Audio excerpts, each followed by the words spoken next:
And then we wonder why the pressure to succeed and outperform others becomes overwhelming. And then we wonder why we get burnt out. We are our own slave masters, and it is a result of the achievement society. The next question is, okay, we're in this achievement society. We all acknowledge that. How on earth do we navigate it as human beings and not human doings? How do we manage it? How do we navigate it? So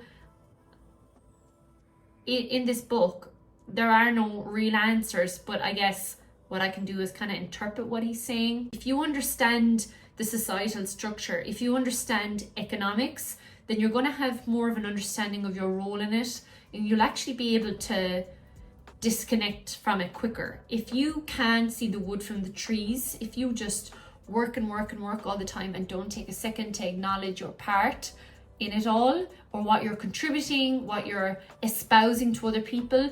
For example, on my YouTube channel, I try and be very careful not to be stereotypical, not be a stereotypical know-it-all, because I believe that is something that is tied up in being a lawyer. And then even sometimes I cringe at the word lawyer, because it is just loaded with meaning that I had no contribution to that meaning. Therefore, I shouldn't be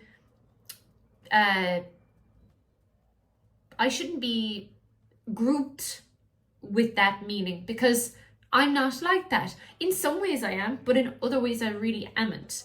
And sometimes people say to me, you don't look like a lawyer, you don't sound like a lawyer, you don't act like a lawyer.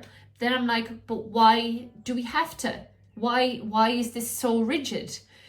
And it's this pressure that's coming from inside to align and not to break the status quo. So that's what I mean by understanding your place, but having your own opinion on it is very, very important. When it comes to that knowledge piece, I think the next knowledge piece is knowing yourself and understanding how you value your own self-worth.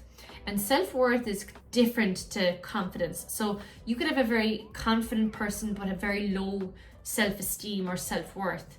And how I like to look at self-worth is, how do I treat myself when things go wrong and when nobody's looking? So for me personally, the self-worth thing has been a very difficult journey, and I like it is for anybody. It's more difficult for some people than others.